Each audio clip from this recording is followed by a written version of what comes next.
जाम पे जाम पीने से क्या फ़ायदा, सुबह तक सारी नशा उतर जाएगी। जाम पे जाम पीने से क्या फ़ायदा, सुबह तक सारी नशा उतर जाएगी। अरे पीना है मेरे भाई तो हैप्पी सर का मैथ क्लास पियो, पूरी ज़िंदगी नशे में गुजर जाएगी। हेलो दोस्तों, मैं हैप्पी सिंह आप सबको स्वागत करता हूँ अपने चैनल क्विकनेस ऑफ माइंड में। आज का हम लोग का टॉपिक है क्लास 10th ऊंचाई एवं दूरी। काफ़ी इंपॉर्टेंट चैप्टर है, आप भी जानते हैं हर साल एग्जाम में क्या होता है कि 5 से 7 नंबर का पूछा जाता है, जिसमें क्या होता है कि आपका सब्जेक्टिव क्वेश्चन जो होता है 5 नंबर का होता है, ठीक है, और ऑब्जेक्टिव क्वेश्चन 2 से 3 नंबर का आता है। तो इस चैप्टर को हम लोग बहुत ही अच्छे से समझेंगे और मैं वादा करता हूं कि इस चैप्टर का कोई भी क्वेश्चन हो जिसे आप मात्र 5 सेकेंड में बनाइएगा, 5 सेकेंड में मैं एक ऐसा ज़बरदस्त ट्रिक देने वाला हूं कि जो आपको पूरे यूट्यूब पर नहीं दिखेगा। ठीक है, मैं वादा करता हूं आपको क्लास 10th में नहीं पढ़ाया जाता ऐसा ट्रिक। ठीक है, आगे कंपटीशन के लिए भी बहुत ज़्यादा आपको फायदा करेगा ये ट्रिक, कंपटीशन में ही पढ़ाया जाता है। ठीक है, ये सब तो आप लोग इसे ध्यान से देखिए। जितना भी ऑब्जेक्टिव क्वेश्चन आता है, मानिए सब्जेक्टिव क्वेश्चन तो आता है तो आप 5 मिनट लेंगे क्वेश्चन पे, ठीक है, बनाने में कोई दिक्कत नहीं, आपको पूरे 5 नंबर मिलेंगे। लेकिन क्या होता है कि जब ऑब्जेक्टिव क्वेश्चन यानी 1 नंबर के जब क्वेश्चन आते हैं, अगर आप उसमें भी 5 मिनट पूरे पूरे लगा देते हैं तो क्या फ़ायदा मेरे भाई, टाइम का बहुत ज़्यादा महत्व है। ठीक है, तो मैं यही आप लोग को आज सिखाने वाला हूँ कि ऑब्जेक्टिव क्वेश्चन जो 1 नंबर के आते हैं उन्हें आप कैसे 5 सेकेंड के अंदर ही अंदर, 5 सेकेंड के अंदर ही अंदर, ठीक है, उड़ा दोगे। ठीक है, तो उसे देखते हैं हम लोग। चलिए, हमारा चैप्टर है ऊंचाई एवं दूरी। ऊंचाई एवं दूरी से आप समझ गए होंगे, इसमें तो या तो ऊंचाई निकालना होगा या तो दूरी निकालना होगा। ठीक है, और ये भी क्वेश्चन आता है कभी कभी एंगल निकालने के लिए दिया जाता है। ठीक है, तो हम लोग सभी के सभी समझेंगे अभी एकदम मस्त झकास वाला। ठीक है, तो इस चैप्टर में हम लोग को सबसे पहले 2 बात सीखनी होगी। एक होता है कौन सा, उन्नयन कोण। कौन सा, उन्नयन कोण। इस बात को समझ लीजिए, पूरा चैप्टर मजे में निकलेगा। ठीक है, और दूसरी होती है अवनमन कोण। अवनमन कोण, ठीक है, इस 2 बात को समझिए पहले, उसके बाद हम लोग कुछ आगे की बात करेंगे। ठीक है, तो चलिए, एक है उन्नयन कोण और दूसरा है अवनमन कोण। इसे हम लोग अच्छे से समझने का कोशिश करते हैं। ठीक है, तो समझिए, यहाँ पे एक क्या है, पापा का परी है। कौन है, तो ये है हमारी पापा की परी। ठीक है, ज़रा बच के रहिएगा इनसे, तो आपका जो अभी सोचे हैं ना कि मैट्रिक में ओ भाई 400 प्लस नंबर का सारा खत्म हो जाएगा, कुछ नहीं होने वाला। ठीक है, इनसे ज़रा बच करिएगा, लेकिन कंसेप्ट इन्हीं से समझ आएगा। ठीक है, इस पर भी ध्यान दीजिए। ठीक है, ये कहाँ खड़ी है, तो अपने छत पे। ठीक है, कहाँ खड़ी है, अपने छत पे। ठीक है, और एक मम्मी का मगरमच्छ वो जो है ना यहाँ पे खड़ा हुआ है। ठीक है, यहाँ रोड पे चक्कर दे रहा है। ठीक है, इन पे भी ज़रा फोकस कीजिए। ये रोड पे है ना, रोड पे खड़े हैं। कहाँ, ये रोड पे खड़े हैं। अब ये जो है ना मगरमच्छ साहब, जो हमारे लड़का हैं, ये कहाँ देखेंगे इनको। ठीक है, इनको देखेंगे ना, जाहिर सी बात है। चलिए, तो ये देखेंगे तो क्या करेंगे, अपने आँख को, नज़र को ऊपर उठाएंगे। क्या सही बात बोला मैंने। चलिए, यहाँ पे ध्यान दीजिए, अगर इन्होंने नज़र को ऊपर उठाया तो कुछ इस तरह से देखेंगे, कुछ आँखों को अपने। ठीक है, अगर समझिए अगर नहीं देखते तो कैसे देखते, सीधे देखते, एकदम अपने आँख की तरफ सीधे दिखाई देता। ठीक है, तो सीधे देखते तो कुछ इस तरह से देखते। ठीक है, अगर इन्होंने आँख जो उठाया, आँख अपने नयन को जो उठाया ऊपर देखने के लिए परी को, तो इस यहाँ से इस जो एंगल ये जो बन रहा है ना, ये कोण, इसी कोण को हम लोग बोलते हैं कौन सा कोण, उन्नयन कोण। उन्नयन कोण। ठीक है, अब देखिए, ये जो पापा का परी है आप लोगों का, ठीक है, वो अगर इस लड़के को देखती तो क्या करती, वो इस लड़के को देखती उसको। ठीक है, तो ये क्या करती, अरे बाबा मैंने थोड़ा यहाँ पे एक गलती ये किया। ठीक है, कि इनका जो है ना आँख से आँख का कंटेक्ट नहीं किया। ठीक है, आई से आई कंटेक्ट करा देते हैं ना वो। ठीक है, तो ये वाला हमारा एंगल क्या बनेगा, वो नैन कोण। अगर ये देखती पापा का परी, तो ये इनको ऊपर जो खड़ी है तो ऊपर से तो नैन को नीचे करना पड़ेगा, ऐसे कुछ। ठीक है, आप समझ गए होंगे क्या, नैन को नीचे करना पड़ेगा। तो अगर नैन को नीचे नहीं करती तो कुछ इस तरह से देखती, देखती कि नहीं देखती। ठीक है, इधर देखती। तो यहाँ पे जो एंगल बन रहा है ना, यही एंगल हमारा क्या है, अवनमन कोण। अवनमन कोण। ठीक है, अवनमन कोण। ठीक है, तो देखिए ये हमारा क्या हुआ, उन्नयन कोण। देखिए, आंख को उठाकर देखना उन्नयन कोण, और आंखों को नीचे झुका करके देखना अवनमन कोण। ठीक है, मैं एक बार फिर से आपको बताना चाहता हूँ। देखिए, जब भी हम किसी वस्तु को या किसी को भी, ठीक है, अपने आँख को यानी अपने नैन को उठा करके देखते हैं, यानी कि उन्नयन कौन से ही नाम क्लियर हो जाएगा, ऊ नैन यानी कि आँख को उठा कर देखना, ठीक है। औ नमन यानी अपने नैन को क्या करना, नीचे करके देखना, ठीक है। तो जब भी हम अपने नैन को ऊपर करके उठा कर देखते हैं ऊ नैन कौन बनता है, और जब भी हम अपने नैन को नीचे यानी कि औ नमन करके देखते हैं तो क्या होता है, औ नमन कौन बनता है। तो आपको यहाँ से ये बात क्लियर हो गया होगा, ठीक है। तो चलिए अब हम लोग चलते हैं इसमें किस टाइप का क्वेश्चन आता है, उस टाइप के क्वेश्चन को भी हम लोग जान लेते हैं, ठीक है। तो उस टाइप का क्वेश्चन क्या है उसको देखिए।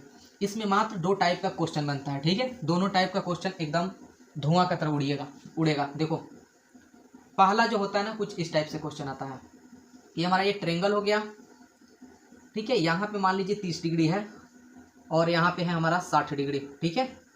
देखिए भाई थोड़ा वीडियो की क्वालिटी ख़राब हो सकती है क्योंकि मेरे पास कैमरा नहीं है, मोबाइल से ही रिकॉर्ड करता हूँ, तो हो सकता है कि क्वालिटी कम हो जाए, ठीक है। तो इस पर ध्यान दीजिए। 30 आपको 2 बातें याद रखनी है, ठीक है। क्या 30 के सामने वाला भुजा हमारा क्या होगा, 1 होगा, और 60 के सामने वाला √3, और ये जो हमारा है ना 90 डिग्री, ये राइट एंगल ट्रेंगल है, ठीक है, यानी समकोण त्रिभुज है। समकोण त्रिभुज में क्या होता है, एक कोण 90 जो यहाँ पे है आपको दिख रहा है। तो बाकी ये 60 30 होगा और ये 60 होगा कि तीनों कोण मिलकर कितना होना चाहिए, 180 डिग्री, ठीक है। चलिए तो 60 के सामने √3, 30 के सामने 1, ये बातें आपको क्लियर होनी चाहिए, ठीक है। चलिए अब 90 के सामने क्या होना चाहिए, 2, 90 के सामने 2, 60 के सामने 1, सॉरी 60 के सामने √3, 30 के सामने 1, यानी कहने का मतलब इस तरह से देखिए 30 डिग्री के सामने 1, 60 के सामने √3 और 90 डिग्री के सामने 2, ये बातें याद रखिए, ठीक है। और एक दूसरा क्वेश्चन आपका कैसा क्वेश्चन पूछा जाएगा, कुछ इस तरह से आपका फिगर हम लोग जब बनाएंगे क्वेश्चन को तो बनेगा, ठीक है। एक यहाँ पे 45 डिग्री का एंगल और दूसरा भी 45 डिग्री, यहाँ पे तो 90 डिग्री हो गया। अब जोड़ेंगे तो क्या होगा, तीनों का तीनों 180 डिग्री का कोण बनेगा, ठीक है। अब देखिए इसमें क्या होता है, 45 के सामने आपको याद रखना है 1 और 45 के सामने भी 1 और 90 के सामने हमारा हो जाता है √2। यहाँ पे देखिए 60 के सामने √3, यहाँ पे 90 के सामने √2, इस बात पे ध्यान दीजिए, ठीक है। अब देखिए यही 2 फिगर आपको याद रखना है क्योंकि क्लास 10th में यही पूछा ही जाता है। मान कितना को पूछा जाता है, या तो 30 डिग्री पूछा जाएगा, 60 डिग्री पूछा जाएगा, या तो 45 डिग्री पूछा जाएगा, ठीक है। सारे के सारे क्वेश्चन यही 3 एंगल पे क्या होते हैं, खत्म हो जाते हैं क्लास 10th के लिए, ठीक है। तो देखिए इस बात को याद रखिए, ठीक है। इस वाले त्रिभुज में क्या होगा, 60 के सामने √3, 30 के सामने 1, 90 के सामने 2, ठीक है। 45 के सामने 1, 45 के सामने 1, 90 के सामने √2, ठीक है, ध्यान दे दीजिए, ठीक है। अब चलिए हम लोग एक एग्जाम्पल लेते हैं, ठीक है। आखिर हमने इस थ्योरी को पढ़ लिया तो इसके माध्यम से क्वेश्चन भी तो बनना चाहिए भाई, मैंने वादा भी किया ना 5 सेकेंड, ओनली 5 सेकेंड, ध्यान दीजिए। देखिए मैं यहाँ पे एक त्रिभुज बनाता हूँ कुछ इस तरह से। मैं आप लोगों को एक एग्जांपल भी लूंगा, क्वेश्चन आप लोगों को देखिए क्लास 10 में बहुत बार पूछा गया क्वेश्चन, ठीक है। मान लीजिए ये हुआ, ये बी हुआ, ठीक है। यहाँ पे कितना डिग्री का एंगल दे दिया गया, मान लीजिए कि 30 डिग्री का एंगल दे दिया गया, ठीक है। अच्छा ठीक है, और AC का मान लीजिए कि 10 मीटर दे दिया गया और आपसे पूछा जाता है कि चलिए AB बराबर बताइए कितना होगा और BC बराबर कितना होगा। तो अभी तक आपने क्या सीखा था क्लास 10 में, लंबा लंबा वो फार्मूला लगाना sin cos tan, ठीक है, वो कुछ नहीं लगाना, झिंगा लाला सारा निकल जाएगा क्वेश्चन। देखते चलिए अभी हमने क्या पढ़ा, 30 के सामने क्या होता है, 1 होता है, 60 के सामने क्या होता है, √3 होता है, 90 के सामने क्या होता है, 2 होता है, यानी कि 2 होता है। तो ये 90 है ना, यहाँ तो 90 हमारा हो गया और यहाँ पे 60 डिग्री, ठीक है। 90 के सामने क्या मिलेगा, हमारा 2 मिलना चाहिए, लेकिन है कितना, 10, यानी कि 2 यूनिट का वैल्यू 10 मीटर दिया गया है, ठीक है। एक बात तो क्लियर। तो 1 यूनिट का वैल्यू कितना हो जाएगा, 5 मीटर। भाई 2 रुपये में अगर 10 चॉकलेट दिया जाए आपको तो 1 रुपये में जाहिर सी बात है 5 ही चॉकलेट मिलेगा, ठीक है। तो अभी देखिए ना AB के सामने 1 होता है और 1 का वैल्यू कितना है, आया अभी हमारा 5 मीटर, ठीक है। 60 के सामने √3 होता है लेकिन 1 का वैल्यू निकल गया ना, जब 1 का वैल्यू 1 यूनिट का वैल्यू निकल के 5 मीटर आ गया तो क्या इसमें √3 से अगर हम गुना कर दें तो क्या इधर भी √3 से गुना नहीं करेंगे, करेंगे ना। तो इधर अगर √3 से गुना करते हैं तो √3 मिलेगा, तो इधर करेंगे तो 5√3 मिलेगा। यानी कहने का मतलब कि ये जो BC है इसका कितना लेंथ आ गया, 5√3 मीटर, ठीक है। तो इस तरीक़ा से आप इसे आसानी से निकाल सकते हैं, ठीक है। चलिए एक दूसरा एग्जाम्पल लेते हैं, इसको आप कॉपी में नोट कर लीजिए, ठीक है। चलिए नोट कर लिए होंगे आप। चलिए मैं दूसरा एग्जाम्पल लेता हूँ, ठीक है। चलिए अब मैं एक बार 45 वाला भी ले लेता हूँ, ठीक है। चलिए ये हुआ हमारे सामने 45 डिग्री वाले। यहाँ पे 45 डिग्री का एंगल बना, यहाँ पे भी 45 का, ठीक है। यहाँ पे कितना हुआ 90, ठीक है। अब मान लीजिए कि यहाँ पे इस बार लिए थे ना ए बी और सी, ठीक है। इस बार मैं यहाँ पे ले लेता हूँ, चलिए 20 मीटर मैंने ले लिया, ठीक है। अभी देखिए आप 45 के सामने क्या होता है, 1 होता है, 45 के सामने क्या है 20 है, यानी एक का मान 20 मीटर दिया गया है। दूसरा भी 45 के सामने इधर भी क्या होगा, एक ही होगा ना, तो एक के मान 20 है, तो यहाँ पे भी क्या होगा 20 मीटर ही आंसर होगा आपका, ठीक है। अब बचा क्या AC का वैल्यू, तो AC कैसे निकलेगा, देखिए √2 का वैल्यू, यहाँ पे 90 के सामने √2 होता है। अगर यहाँ पे हम √2 से गुना कर दें, √2 से गुना कर दें तो ये वैल्यू कितना हो जाएगा √2, तो इधर क्या मिलेगा भाई, इधर भी तो √2 से गुना करना पड़ेगा, तो क्या होगा आपका 20√2, क्या यही मिलेगा, तो यहाँ पे हमारा हो जाएगा 20√2 मीटर आंसर। आप जो बड़े बड़ा फार्मूला लगाते हैं ना साइन कॉस टेन, ये सब लगा के देखिए आंसर आपका इतना ही आएगा, ठीक है। तो बोला ना 5 मिनट में, 5 सेकंड में, सॉरी, तो 5 सेकंड में कराएंगे आपको, ठीक है।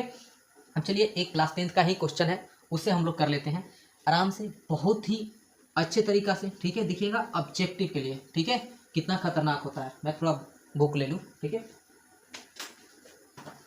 चलिए, तो ये आ गया हमारे हाथ में एक बुक, क्वेश्चन है, मैं आप लोगों को क्वेश्चन यहाँ पे दिखाई दे रहा होगा, ठीक है। देखिए क्वेश्चन है, एक पेड़ के ऊपरी भाग जो आंधी से टूटकर गिरता है, ठीक है। पेड़, एक पेड़ है, मान लीजिए ये पेड़ हमारा पूरा है, ठीक है, ये पेड़ हमारा पूरा है, इसका ऊपरी भाग यहाँ से टूट गया, ठीक है, और ऐसे गिर गया, ठीक है, ऐसे गिर गया, ठीक है।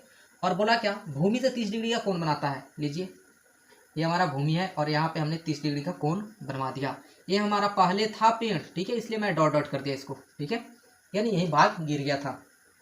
जहां से वह भूमि को छूता है तक की दूरी 10 मीटर है, यानी जहां तक भूमि को छूता है ना, यहाँ से यहाँ तक की दूरी 10 मीटर है, कितना है 10 मीटर है, ठीक है। तो बोला पेड़ की ऊंचाई ज्ञात कीजिए, यानी पूरे पेड़ की ऊंचाई ज्ञात करना है, यानी पेड़ कितना ऊंचा था यही ज्ञात करना है ना आपको। तो देखिए ओनली 5 सेकेंड, ठीक है।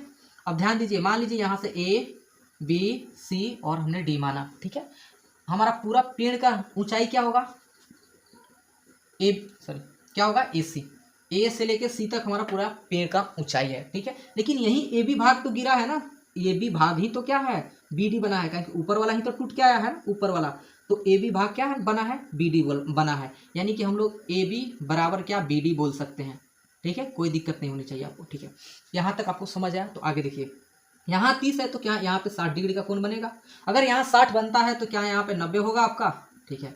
अभी तो हमने पढ़ा कि 30 के सामने 1 होता है, 60 के सामने √3 होता है, यानी 60 के सामने √3 होना चाहिए, है कितना 10 मीटर, तो √3 यूनिट का वैल्यू कितना दे दिया गया 10 मीटर आपसे, ठीक है, ये दिया गया है। अब एक बात समझिए, अभी हमने बोला 30 डिग्री के सामने 1 होता है, 90 के सामने 2 होता है, ठीक है, और यही AB भाग क्या है BD बना है, यानी जो BD का हमारा 2 यूनिट जो आया है मान, क्या यही AB का है 2 यूनिट है, यानी टोटल हमें कितना निकालना है 3 यूनिट का मान निकालना है, यानी 2 यूनिट यहाँ और 1 यूनिट यहाँ, यानी कि टोटल 3 यूनिट का मान हमारा निकालना है पेड़ की ऊंचाई, ठीक है। तो √3 यूनिट का मान तो आ गया 10 मीटर, अगर इसको 1 बना ले हम लोग तो फिर 3 से गुना करके बना सकते हैं, तो 1 बनाने के लिए क्या करेंगे, यहाँ पे √3 से भाग दे देंगे, तो यहाँ पे भी √3 से भाग देना पड़ेगा, यानी कि 1 यूनिट का मान 10/√3 मीटर आया, ठीक है। अब देखिए निकालना कितना है 3 का ना, तो 1 का मान, जब 1 यूनिट का मान 10/√3 आ गया, तो इधर भी हम 3 से मल्टीप्लाई कर देंगे, तो इधर भी तो 3 से मल्टीप्लाई कर देंगे ना, ठीक है। अगर इधर हम 3 से मल्टीप्लाई करते हैं तो क्या होगा आंसर, जरा सोचिए, 3 यूनिट बराबर 10 दिया 30/√3, ठीक है। अब इसका प्रेमीकरण कर दीजिए ना, ये इतना पर भी छोड़ दीजिएगा तो हमारा आंसर हो जाएगा, ठीक है, लेकिन परमीकरण कर दीजिए √3/√3, ठीक है। देखिए क्या हो गया, √3 में √3 से गुना करने पर क्या होता है 3 होता है, और इस 3 से इस 30 कट जाएगा ना, तो कितना हो जाएगा 10 हो जाएगा, हुआ।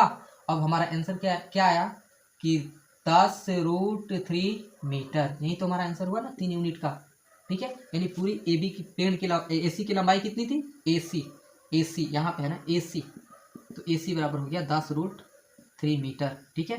तो इस तरीका से आप आसानी से निकाल सकते हैं, ठीक है, किसी भी क्वेश्चन का मात्र 5 सेकंड में। अगर आपको वीडियो अच्छा लगा हो तो वीडियो को लाइक कीजिए, चैनल को सब्सक्राइब कीजिए और अपने दोस्तों को भी बोलिए कि चैनल को सब्सक्राइब कर लें। आपको इसी तरह का वीडियो मिलते रहेगा। मैं जल्दी ही कोशिश कर रहा हूँ कि आप लोगों का जितना भी प्रीवियस ईयर का क्वेश्चन है उसे सारे के सारे ट्रिक के माध्यम से ही समझाया जाए। ठीक है, तब तक के लिए फिर हम लोग मिलते हैं नेक्स्ट वीडियो में। तब तक के लिए जय हिंद, जय भारत।